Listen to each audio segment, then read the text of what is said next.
Namaskar, hello and welcome to Sansad TV. I'm Tina Jha. You're watching the Budget Special series where we will be looking at the manufacturing sector today. Well, India's manufacturing sector recorded the highest production growth in 9 months in the month of November as per the survey-based IHS Markit India Manufacturing Purchasing Managers Index, which rose to 57.6 from 55.9 in October. The November PMI signaled the strongest improvement in the health of the manufacturing sector for 10 months, with factory orders rising for the 5th successive month at the fastest pace since February. However, it was observed that while manufacturers remained upbeat towards growth prospects, the overall level of positive sentiment remained low. Now, reeling under the third wave of the pandemic, with rising cases countrywide and reimposition of certain restrictions, how will the sector sustain recovery? What are the expectations ahead of the upcoming union budget? And the road ahead in the next financial year is what we will look at on the show today. And for this, joining me is a distinguished panel of experts. So let me first introduce them to you. I have with me on the program Mr. Jayant Patil, Director and Senior Executive VP, Defence and Smart Technologies, L&T. Rajamani Krishnamurthy, President, Corporate Affairs and Business Development, ETO Motors. And Mr. Sandeep Agarwal, Chairman, Industry Affairs Committee, PhD, Chamber of Commerce. Thank you, gentlemen, for joining me on the program today. Mr. Agarwal, let me begin the program with you. Let's first try and understand how the manufacturing sector has been performing in the current financial year. And from the industry's perspective, what are the key problem areas that the sector has been facing? From the upcoming budget, what are the expectations? Thank you. Thank you, Tina. Really speaking, there has been an immense growth in the Indian industrial manufacturing during the last 1 year.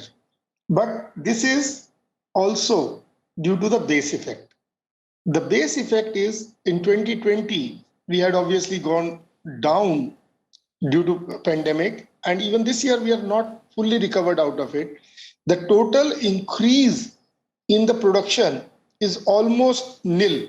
So in the 2 years, if we see as a whole, the country has not really grown in industrial production much. Having said that, it is great that we have recovered, because after such a fall, it is sometimes very difficult to recover, and some countries are still facing the trouble and they are not able to fully recover out of it. So it is very good. What we require today is that what government is doing towards this, coming out with this PLI scheme, so productivity links incentive scheme, which is worth 2 lakh crores of Indian rupees, about 27 billion US dollars. So this scheme is very good because it is encouraging domestic production in semiconductor, in telecom, in mobile phones, in components, in steel, specialty steels, in auto, textile, whatnot.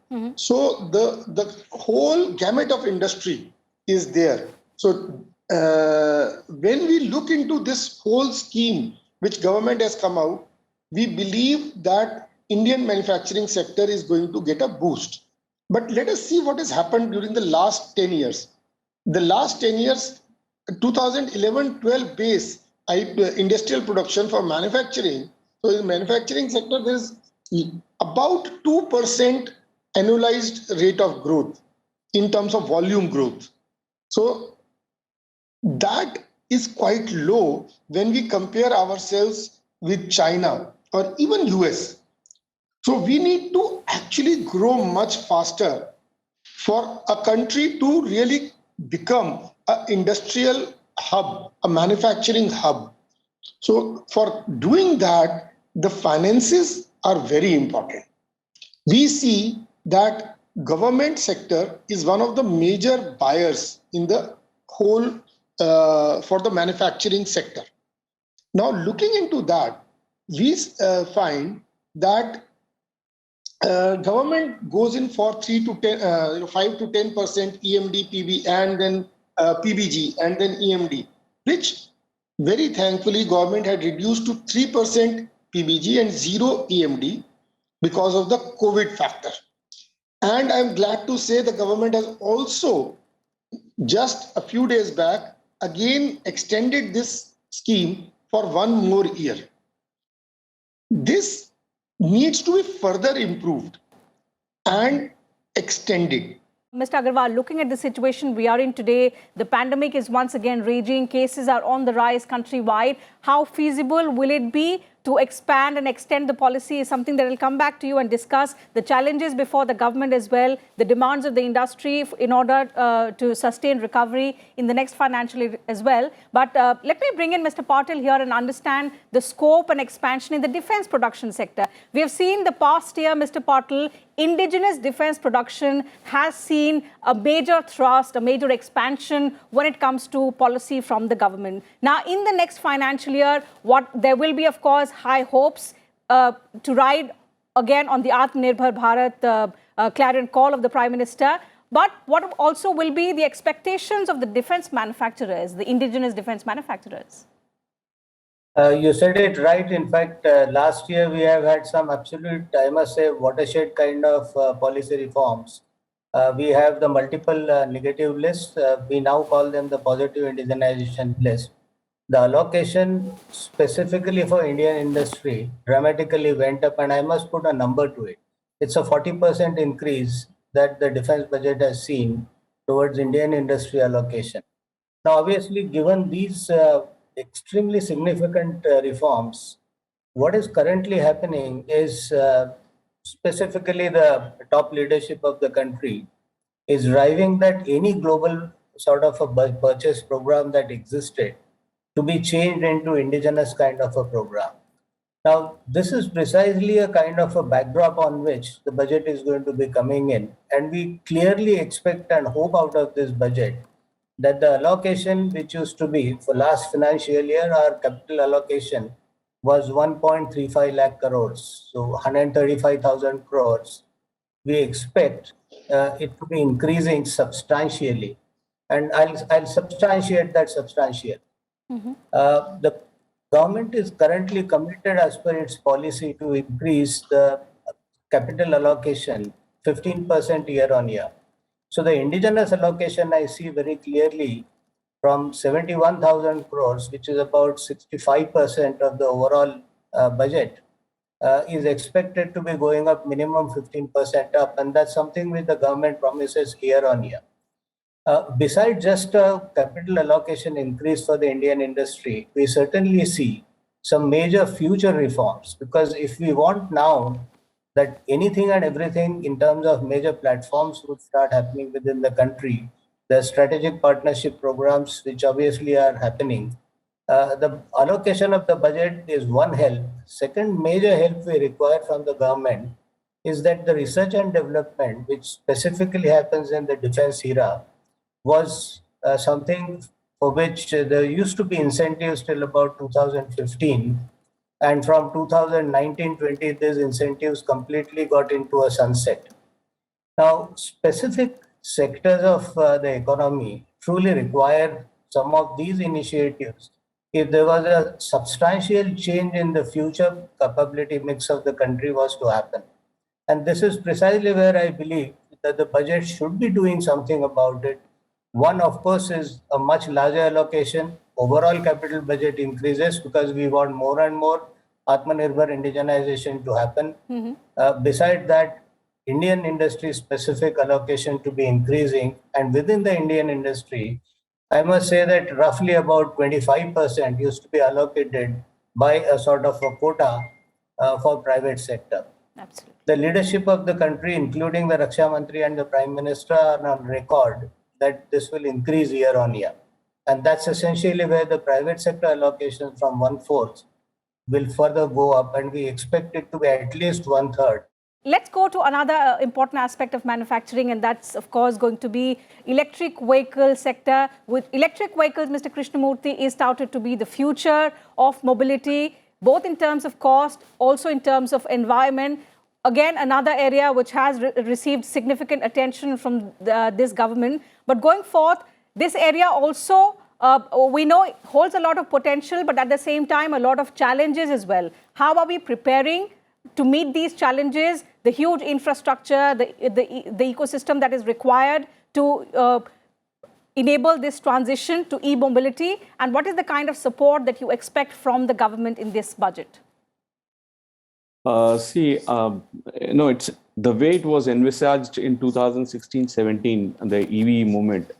I would say, I've been very conservative in saying that it has not visualized in the same vision the way it was envisaged. If you still look at it, we have grown from a nascent stage to a slightly matured stage on the EV segment, but still lots of gaps needs to be filled in. For example, you cannot take your vehicle on a long drive because lack of charging infra availability, across the highways. So that is not there. So you need to, and even if it is available, that particular mapping is not there in where to get the charging done. Yes. For point number one. Point number two is, should I need to wait? Fast chargers are available or not? No, that is a question, because fast chargers are very expensive and there are no takers as such. So if I have to, even if chargers are available on a slow pace, I have to wait for my vehicle to get charged for at least 4.5 hours, which is quite a long time for a wait. I can have a cup of tea, I can have a lunch, I can finish it off within 45 minutes, and then I'll move on. So, and unfortunately, the battery swapping system, which failed miserably because every manufacturer came with a different standards. And unless and until you have a uniform standardization on the battery swapping system, the way, the SIM cards, for example, if I have to take in the telecom industry, you can use the SIM card of Jio or Airtel or Vodafone or Idea to, any other thing. The SIM doesn't change. The same thing needs to be applicable in the electric vehicle battery system. And the third thing, what I personally, I've been volunteering policies for CI for 12 years, more than 12 years. And I'm one person, I've been against subsidies to the government. Because the moment you give subsidies to any industry, the industry will not stand on its leg. So you need to make the industry competitive by giving tax stops, by giving infrastructure, by giving R&D boost, the way they have done the PLI schemes, which is 18,000 crores, which has given to the automobile segment for advanced chemical cells and all those stuff, which is a welcome move. But still, we are importing the motors, the batteries from China, which is one of the things I would suggest is our dependency on electric vehicle is very much on China. Especially on the powertrain and the BMS and the batteries, we still don't have a kind of, capacity available here in India. It's a chicken and egg story. I'll first, what happens in abroad is they create the infrastructure first and then they create a market for it. Unfortunately, what we do is we wait for the market to come and approach us. So what happens is there are motors available in India which has been manufactured, but the cost of that motor is almost 3 times what I imported from China. So if I have to give a vehicle to someone, it has to be cost effective. And if it has to be cost effective, then I cannot use the Indian manufactured motor because his cost of production, his cost of investment, everything goes up. So he wanted to make everything at that particular one product, which is the mentality which Indian industry has. So I don't want to create a scale, where I can see that this is going to be the future. I am ready to take that particular risk. I am putting my money into this, and tomorrow I am going to dictate the segment. What happened in IT has not happened in other sectors, unfortunately.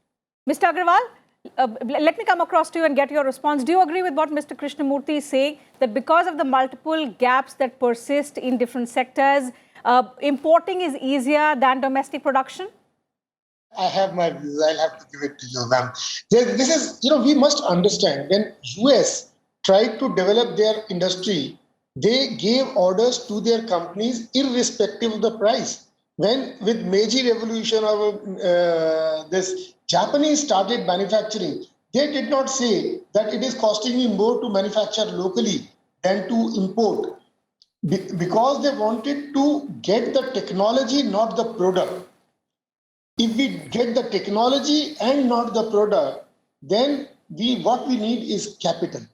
Now, with this PLI scheme, government to some extent has given people that backing of those funds which will come in future.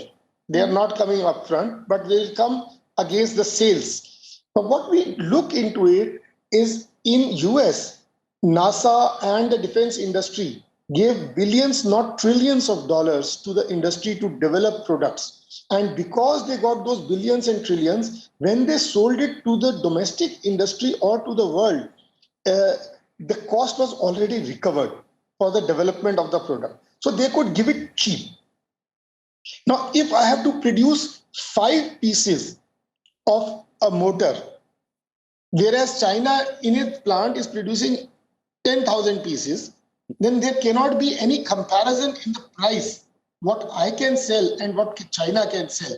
But if tomorrow there is a war, and in the telecom sector, I'll give you an example. China took all the orders for 3G and 3G especially, and 4G also with private players in the border areas of India. In Nepal, when $100 was the charges for each telephone line, 2G, they bid it $7. It is the government which paid, but it is the industry which got the business. And once the industry get the business, they are able to capitalize on it and produce more and sell it cheaper in future. I give you a prime example in India, in the telecom industry. In 1995, when before the mobile revolution came in, before that even 1990, the government started giving licenses and then delicensed the production of jelly-filled telecom cables in India. Before that, 1,000 crores of jelly-filled telecom cable was being imported at that time, 1,000 crores. Then when they opened up this sector and one by one companies came in, the first order which was probably released was at very high price. Thankfully, because foreign companies were charging 50% premium to India vis-a-vis the international prices, because India was a sitting duck. They could take whatever they wanted. So Indian prices looked good, and we were able to match the international prices at that time. But we knew that we were internationally, they were selling at 30-40% lesser prices also. But within 3 years, the whole infrastructure was built. The steel which was required for the cable, the copper which was required, the plastic which was required, the jelly which was required, every single raw material, the machinery which was required was available. And within 3 to 4 years, the Indian industry was able to match the best prices in the world. India saved probably at that time every year $2 to $3 billion of imports, which was very big amount. That also happened in the auto sector. When India put 100%, 200% duties. Now we are very happy that we have gained out of it. But if that 200% duty was not there, then there was no Indian manufacturing of auto sector.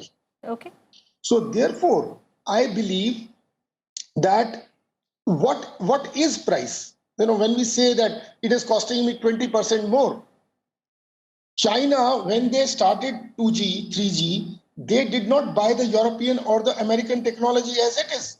They said it has to be manufactured in China by the Chinese people. 50% ownership has to be Chinese. America did not allow the GSM technology of Europe to come into America.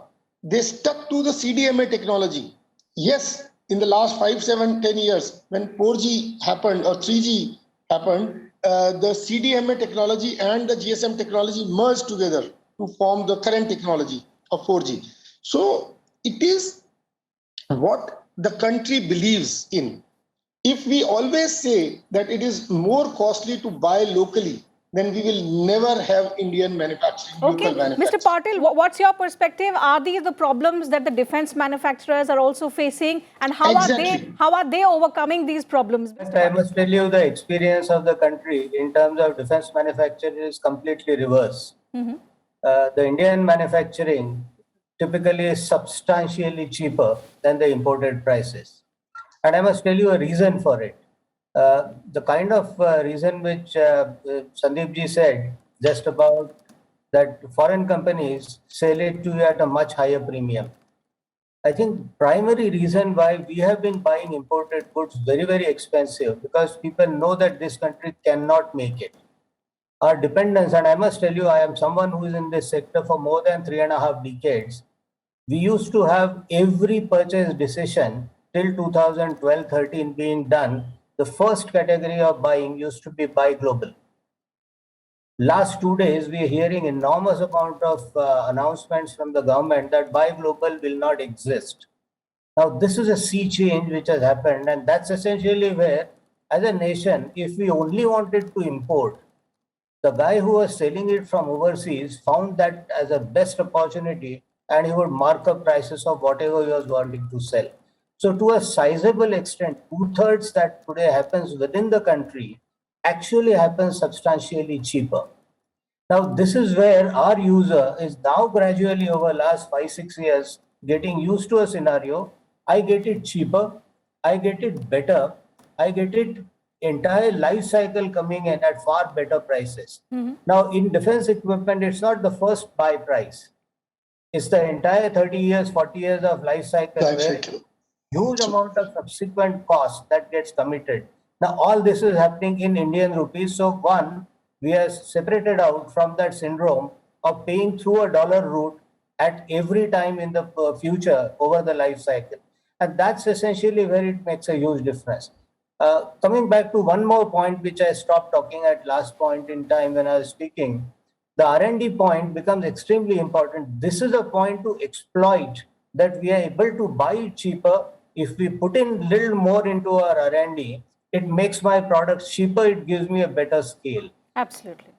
There is a scheme which government came out with exactly 15 years back, which used to be called the MAKE. We only hear these days the Make 2. Ministry of Defense only talks of Make 2. Make 2 only means the NCNC, that's no cost, no commitment development at the cost of an industry, change to, okay, you make it, I'll test it, and if it is okay, I'll buy it. So there was a commitment to purchase, but no cost was being paid to industry. Nothing significant and large can ever happen without government wanting to put in a bit of its money. Absolutely. Every sector and every advanced nation, we find that 100% of technology and product development has happened at government's cost. Now, this is not what we see in India. And the policy exists for 15 years, it's not yet in practice. Now, this is precisely where, I mean, we can all talk of better budget, we can talk of better cost, and that's happening in India today. I can give you examples where, on the basis of the imported benchmarks, prices were decided for products and Larsen & Toubro, along with many others in the industry, have actually won buy global contracts. Tendered out as buy global, bid by an Indian company, won by an Indian company, and amazingly better performed. Now, this is precisely where you find the cost to be cheaper. You get a performance which is much better. There's nothing then at that point in time, one needs to be sort of held back to invest little more, like every other nation does. We look at every of those advanced 5 nations today, because we are nearly in that 5 today. Any of those countries which are above us, every part of the R&D is government funded. We are still not saying government must pay me money. All that we are saying is if I fund it, please give it back in the form of tax reforms. Now, that's essentially where it makes sense. That's essentially where we would put in more and more of effort in the sector, and that's exactly what will give completely disproportionate kind of returns to a country. Absolutely. So when it comes to defense, as you very rightly said, there are lots of things which are happening. There are lots of reversal of earlier policies in terms of buy global to buy Indian and buying it far, far cheaper happening. But we still need to do a lot in terms of going forward on the technology and funding of the technology development and product development front. Okay, Mr. Krishnamurthy, so obviously multiple shortcomings, all 3 of you have spoken about, which we need to overcome. The fact is, what's critical for our growth is that manufacturing sector has to grow in double digits, especially if we aim to achieve the target of becoming a $5 trillion economy. So with cooperation from multiple sectors and particularly with the thrust to R&D, what is the kind of roadmap that we see for India? Mr. Krishnamurthy. See, as mentioned by Sandeep as well and Jayant, I would compliment further on saying that the R&D expenses has to be borne by Government of India because we have one of the best brains. Engineering is there in the back of our. Every third Indian is an engineer. If you look at it, we have the IITs, we have the NITs, we have the ITIs, and if these people can be nurtured to a greater extent, and you have these R&D centers at these IITs or NITs itself, and you make the industry partner with them on getting their product designed, done and checked. And I think that will not only save the cost and this thing of the industry, but it will also help the IITians to get a much better group to be industry ready. Point number one. Point number two, what I would like to mention over here is a huge amount of brain drain is happening, because if you look at it, IITs or IIMs, the best brain goes out of India and they don't come back to India. There was a recent article in Beyond, which was quite interesting, just about couple of weeks back, about the brain drain, which is happening since independence, not now. And one of the things that pointed out was the ratio has increased, it has not come down, despite so many efforts. So all the best brain, of India, which is going abroad, doing exceptionally well, because the atmosphere, the infrastructure is available there. The same infrastructure and atmosphere can be created in India. Then you can stop these brain drains going abroad and doing it for another country. And we suffer, and we pay for their education. They go and produce the economy of other country. That is saddest part. Point number two. And point number three, what we wanted is, for example, if as he rightly said, that even if it is expensive, government should promote Indian industry and absorb the cost, and instead of subsidizing it, let it absorb the cost. The classic example I would like to give here is India used to manufacture penicillin, and there were 4 major PSUs: Karnataka Antibiotics, Hindustan Antibiotics, Indian Pharma Corporation Limited. All these 4 PSUs got closed because there was an import from China. At that time, if I remember correctly, I was in CII. It was around $27 or $30, something like that. And China used to bring it down at $21 or $18, something like that. And this particular point was pointed out by all these PSUs to the Government of India, saying at that time, we have been hit by China on this particular front. Mm-hmm. Please take adequate care. Nothing happened on that ground. And what happened is these 4 PSUs, a big 4 PSUs, got closed and they shut down. And now today we have to depend on penicillin only from China. And the cost is around $45, hovering around $45, $48. Now, this is not the criteria. Now, if you look at further, tomorrow, if there is a war happens between India and Pakistan, or between India and any other country, there is no guarantee that China will give you penicillin for your wounded soldiers. Okay. For now, I'll have to wrap up the discussion. Thank you to all my panelists for joining me on the program today, sharing your thoughts across before us and our viewers. It was a pleasure having you on the show today. So that's it from us on this edition of Budget Special on manufacturing. See you again next time. Thanks very much for your time.